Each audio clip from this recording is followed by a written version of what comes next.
Hey guys, I've heard everybody talking about the Google updates for the last couple of months and what they're going to mean and what they have meant for things like web traffic. But I haven't heard anyone really dive down into this one major change that I think SEOs should know about. And in this video, we're going to look at the data that shows it. We're going to have real data that backs it up. It's a great study. And I'm also going to give you my tips and predictions for what this means we should do now and what we should look to in the future. Everything we talk about in this video is going to be gathered in this article you're seeing on the screen right now if you're watching on YouTube, and you can find that link in the description to revisit, to bookmark, and jump to any other links of the studies that we discuss. But for now, let's move on. Let's jump into the study. Here we're looking at the decline of FAQ, frequently asked questions, rich results. If you're not familiar with featured snippets, rich result FAQs, there are these kind of special dedicated areas that pop up besides just a website or web page link in the results. So all of these specialized areas, this is giving you a preview of your answer, what it thinks is the best fit answer for you. Images over here. And then right here, we actually see the main featured snippet we're going to be talking about, the FAQs. Google calls it people also ask. Now, these are expandable questions. You can get a preview of the answer and you can jump to reading more on the website that the answer is pulled from, or start searching for different variations of the question you asked. This is a highly sought after. You can see we got here without really having to scroll the page. It was before the fold. This is very visible. This is valuable real estate. And it was a much sought after area that marketers would want to try to get their pages and work to rank in. And if you follow me on social media and saw a sneak peek of this news yesterday, you saw me open my post by calling it the end of an SEO era. And the reason I say this is that really since 2019, SEOs have been targeting this. This is with the release back in the spring of 2019 when Google first announced structured data for FAQs. If you've ever put an FAQ table on your WordPress page, you've used a plugin to drop it in quick or you used a block, that was probably already formatted with the proper structured data to let Google and other crawlers know that it was an FAQ, that this is going to be a series of questions and the relevant answers to them. And it very quickly became a centerfold piece of a Google search results page. It's had huge prevalence and relevance in the last 4 years. And while I don't think it's quite the end of the era entirely, this data is going to show us some big changes and things that we really need to know. And as we go through this data at the end, I'm going to give you tips on what you should do now, currently, and my predictions. And while I don't claim to be sentient or psychic, I'll give you my predictions on why I think this change is being made, what's going to take its place, and how, if you're aware of that now and you prepare for that now, it can really give you a competitive edge moving forward. So let's look at the data. This research was done by STAT. STAT is part of Moz. And a quick look at some of the methods here before we look into this graph is they note that the above chart shows the total number of FAQ rich results for the 10,000 Mozcast keyword tracked in STAT, both with a desktop versus mobile and the US versus global market comparison. So we're looking at about 10,000 keywords. They did go across all industry verticals. So this data isn't just about the travel industry. This data isn't just about searches for the healthcare industry. They used a bigger sample size across all the verticals. So this is something everybody should be paying attention to.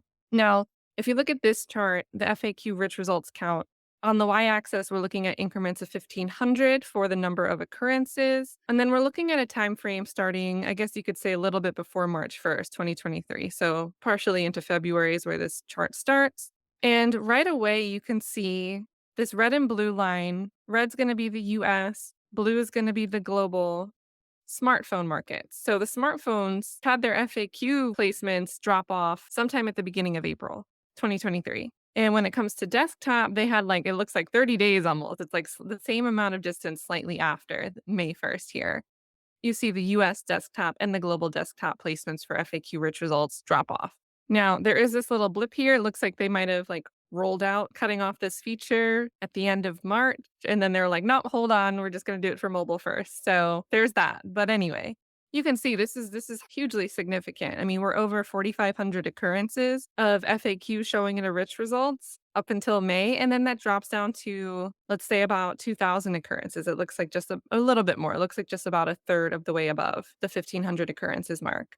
And then likewise for mobile, I mean, at peak, we might have just touched 4,500, but it was averaging a little bit below 4,500 occurrences for every 10,000 searches. And then we see it drop, especially for the US smartphone market. This is a little bit more of a significant difference here between the smartphones, US and globally. So about like 1,000 occurrences, with the global smartphone occurrences hovering about just under 1,500. And it kinda went down, but it kind of see these little nudges. We don't know, maybe that's gonna level out. It doesn't look like it's declining anymore. But that's a general overview, and I think it's really stark that these FAQ placements are not showing up. Now, in the example we saw, that facts that people also ask bubble came right up at the top. There was, like, the rich result at the top that gave the overall summary that it thought was the best first answer, and then the people also ask was right below that. But this chart here really quickly shows that before the update in blue and then after the update in green, the placement, the ranking distribution of FAQs. So whether an FAQ was going to be placed in the first spot or the second spot or the third spot and so forth in a search results page, no matter what position it would have shown up in, it's less likely across the board now to show up in any of those positions at all.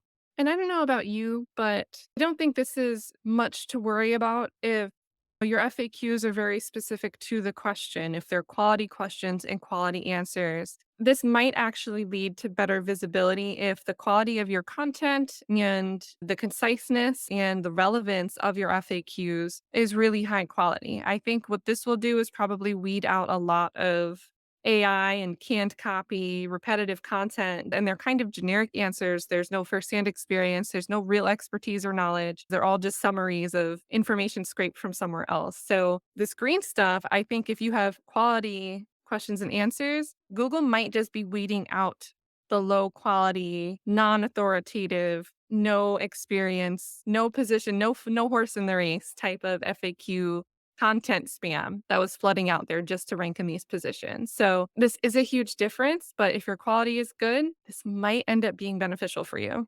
And then the next thing we're seeing is if you're the type of person that continues to keep scrolling and scrolling, you could come across these fax placements more than one time. It might show you 3 or 4 more website links and then show you another block of people also ask.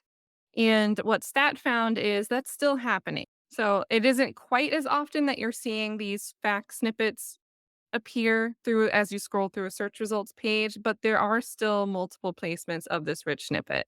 And I think that's really good for user experience because sometimes you're scrolling, the first answers, maybe they seem too spammy or too commercial, and you want to keep scrolling. And then seeing that box pop up refocuses you on your question, or maybe is a good chance for you to be like, hey, I didn't ask my question right. This question that people also ask is a little bit better. Let me dive into that. So I think this is a good decision by Google for user experience to let that placement, that facts placement, exist more than just once in a search results. And then, as I mentioned earlier, Stat gathered data across really every industry vertical. And you can see that every industry vertical has been impacted. So the blue line is before, the green line is after. And remember, Google is really focusing on their new version of E.E.A.T with the extra E. They're looking for that expertise and experience now. They want to see that experience. They want to see information that's coming from actual knowledge to try to weed out this canned copy, quick content that's churning out from people that are just trying to rank with anything they can rank for, but they're scraping other data to do it. I again predict that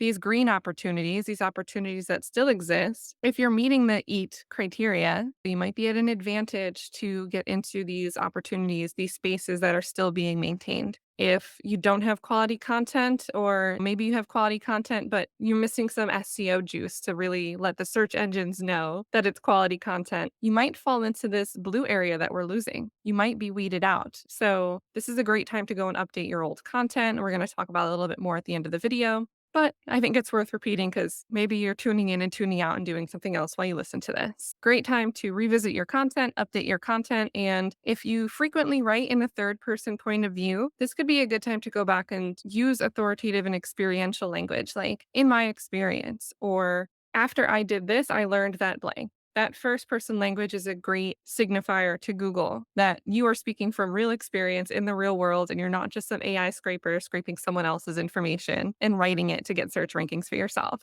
But yes, you can see here, it doesn't matter if you're in finance, if you're in home and garden, if you're in health or apparel or travel, this is going to impact your industry. And you could either be on the losing side or the winning side of it. And this is a great last chart to look at before we segue into some tips on what to do next. The stat looked at FAQ prevalence in comparison in relation to other features. So in this, we have ratings all the way at the top. So, when you search something and you see 5 stars and whatever right away, the green line is FAQs, the purple line is images, site links is orange, and how to is red.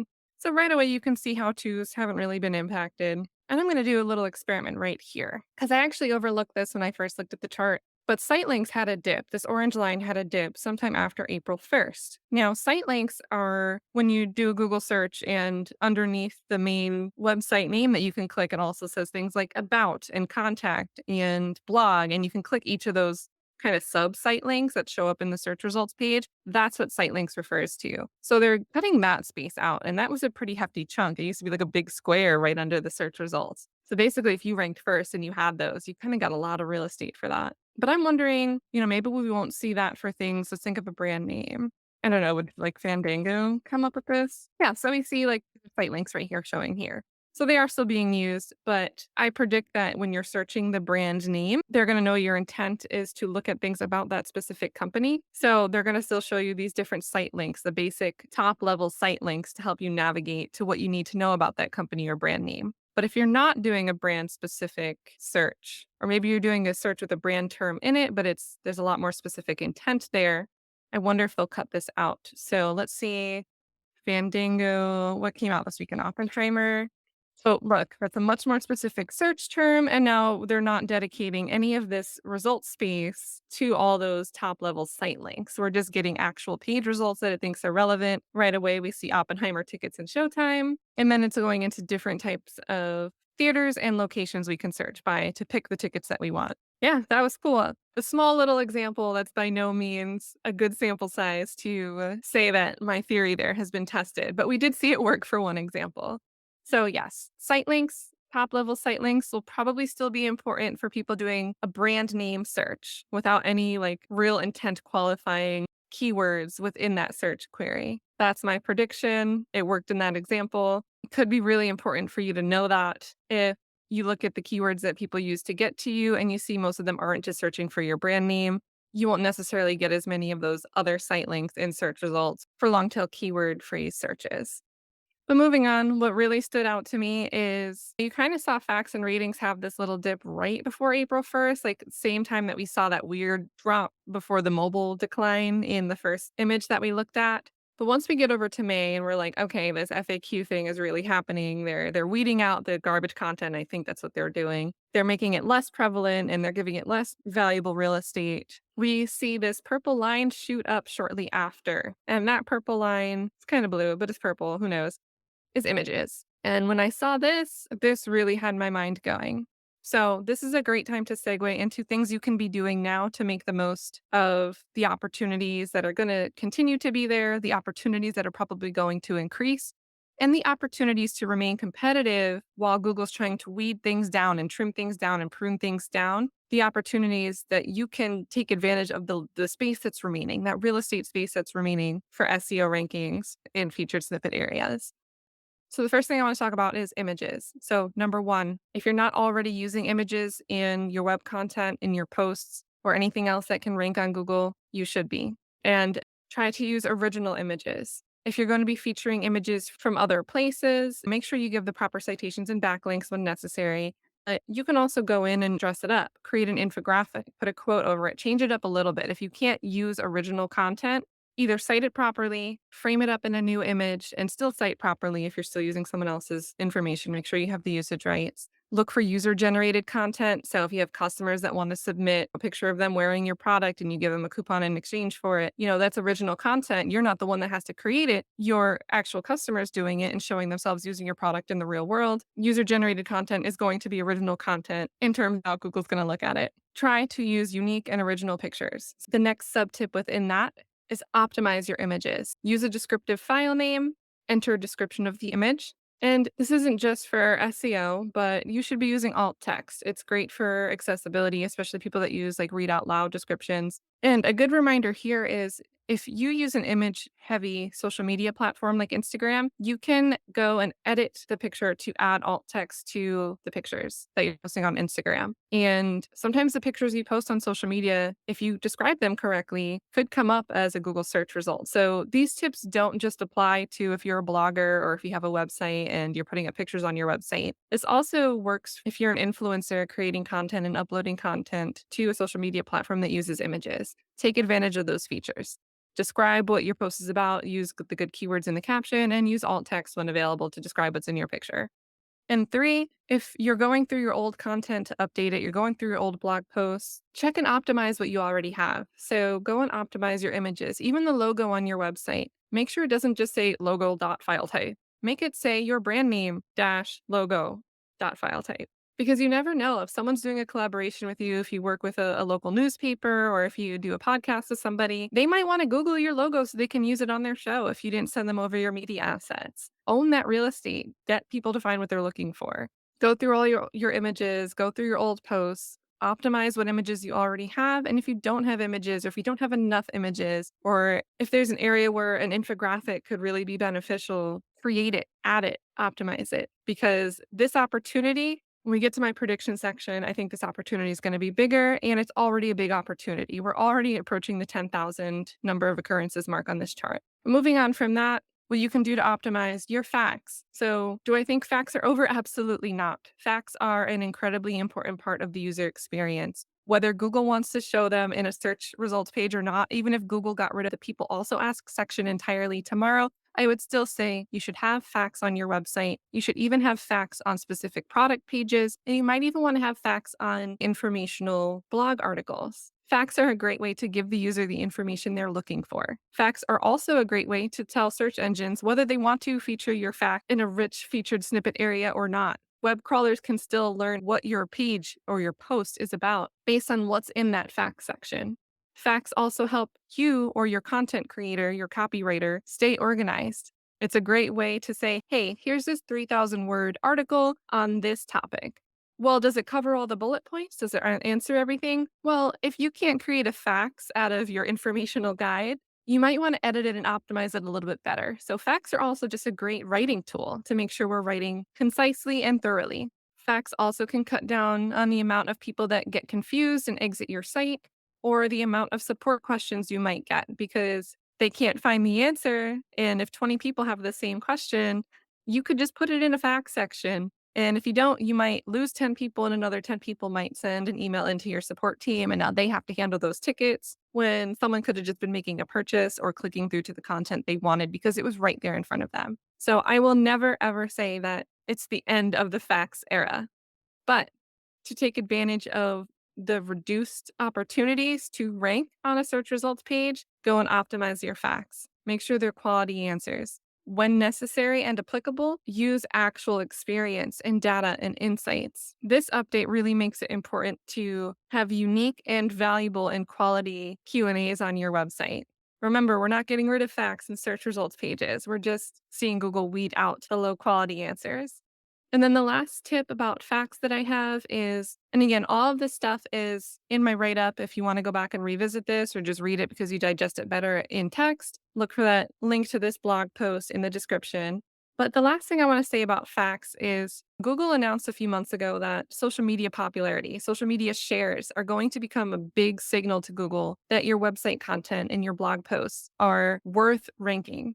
I've always promoted an SEO and social media hybrid approach to organic marketing, but now more than ever, Google's saying that it's actually really important, that it's a top factor in deciding whether a piece of content should be ranked or not on Google and where it should rank.